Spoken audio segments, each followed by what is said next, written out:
Hi, my name's Nisha Feik and I'm the Education Strategist here at Cultural Infusion. I've been really fortunate to work with our program Sound Infusion over the last year or so, and particularly during the lockdowns of last year.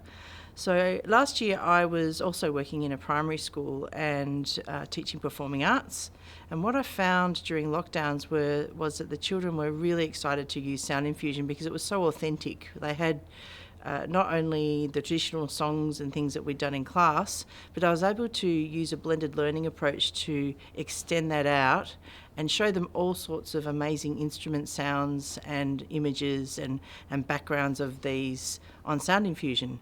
So to put everyone in the picture, Sound Infusion is an online arranging tool that is presented in the form of a website.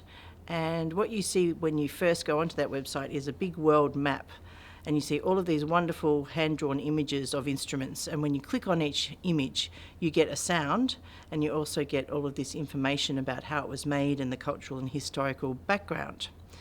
Then you can go into the studio, and in the studio these sounds, which are all, by the way, recordings of actual instruments, they are not musical instrument digital interface, they're recordings of actual instruments.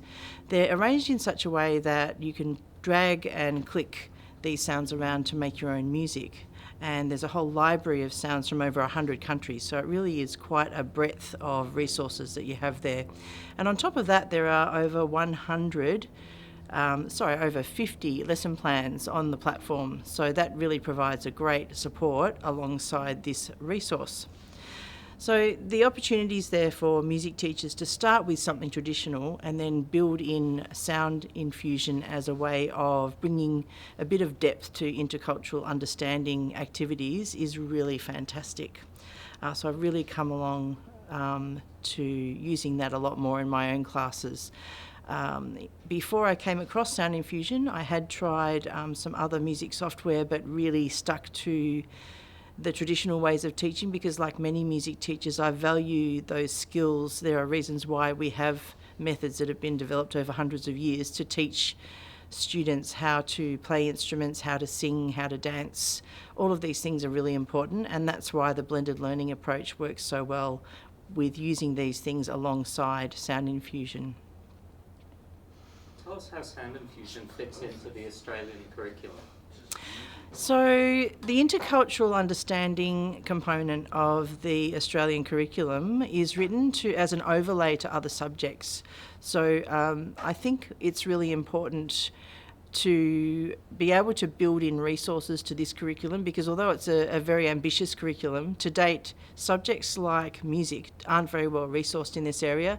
And when I interview and talk to teachers from the performing arts, from music, they just don't know where to start. And when they do start, they think they're appropriating culture, even if they're trying their very best to understand and respectfully share information about it. So again, this is where Sound Infusion is a fantastic resource. You can start with the traditional performance, and we at Cultural Infusion have a fantastic array of traditional performers who go out to schools and provide, amazing shows and incursions. And then you can build on top of that this Sound Infusion experience, which can be ongoing in the classroom. It's really fantastic. So tell me some of the challenges that teachers went through during the pandemic and how blended learning eased the difficulties faced by remote learning for students. Well, as you can imagine, being a performing arts teacher who is used to modelling and presenting activities with students in a live fashion where you're showing techniques on instruments, you are helping with ways to read notation, you are having active classes where you really feel you need to be in that room with the students to model this. Having a tool like Sound Infusion, which does provide a whole different take on performing arts, is really fantastic because you might be able to find ways to still do the other things traditionally, but then you'll say, okay, kids, today we're going to do a treasure hunt on Sound Infusion. Let's go and look at the world map today. All right, I would like you to find a couple of string instruments from different countries. I would like you to find out how many membranophones can you find? How many different unusual looking instruments? Let's have a discussion about that. And they get really excited, and it also, it actually seems to prompt students to share personal stories as well. I had one instance where during the second lockdown in winter of 2021, we were getting towards our 8th month of lockdown, not in a row, but that's how many months. We're in lockdown for 9 months in Melbourne during 2020-2021. And we're all heartily sick of online learning, and the kids came on and just brightened when I said we're using Sound Infusion. And then a little grade 4 girl had a great experience where we were getting to the end of a little treasure hunt together on Sound Infusion using the map and the instruments. And we were getting to the bit where I said, find something that just looks unusual, and we'll all have a look at, the most unusual ones. And overwhelmingly, the kids wanted to look at this curly little horn that was a picture on the map. And it's a Jewish instrument called a shofar. And the little girl in grade 4 who was Jewish, who I hadn't known she was Jewish, but until this point, put her hand up and said, I played that yesterday. And we're all saying, oh yeah, sure, you're having us on there, you're just showing off. Sure, there's no way you've got that in your house. And she said, no, yesterday was Yom Kippur. And my family used that instrument every year at that time of the year, and I know how to play it. And then she went into this whole sharing of what Yom Kippur meant to her and what it was like to be Jewish and all this sort of thing. And these are the kinds of conversations that Sound Infusion can promote, I guess, in the classroom, where it's not something you want to force too much because it's a very personal thing, sharing about your background. But this was volunteered by a grade 4 student who I'd taught for nearly 3 years at that point. And having her just come out and share this amongst the gloom of a winter lockdown online was quite amazing. It was really great.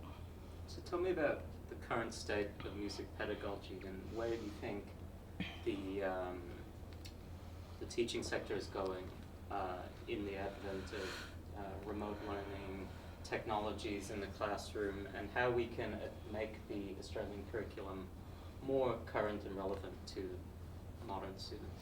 Well, interestingly, I think we're seeing a shift from the old concept of multicultural to a more current framing of culture as intercultural. So a lot of people wouldn't know the difference, but multiculturalism sort of was something that started to become popular in the 1990s, and it was all around people being aware of other cultures, and back then it was about tolerating other cultures that were around in isolation from each other rather than interacting with each other. And what that's evolved towards now, and I still think it's going to take a while for us to get there, but I think a lot of people, certainly bureaucrats who write the Australian curriculum, they have they've framed it in terms of intercultural, and what that's the expectation there is that you're not just tolerating other cultures, existing alongside them, you are interacting with and empathising with those cultures. Now that's a huge ask. So I think around the pedagogies in school, just generally, adapting to that kind of a challenge is quite big. I mean, I think most classroom teachers would say for them to get students to interact in an empathetic way in the classroom at all is a challenge, and they do manage it because they're skilled people who think about how to do this and how to get this the best for their students. They would say that's a challenge. To actually put that over a music class as well is really challenging. Luckily, musicians are primed to share and to exist with rather than alongside other cultures, because music and sharing is built for that. So I think that's just remembering to include meaningful tasks where a range of cultures are presented with music in the classroom is really important. I think that's the ultimate importance.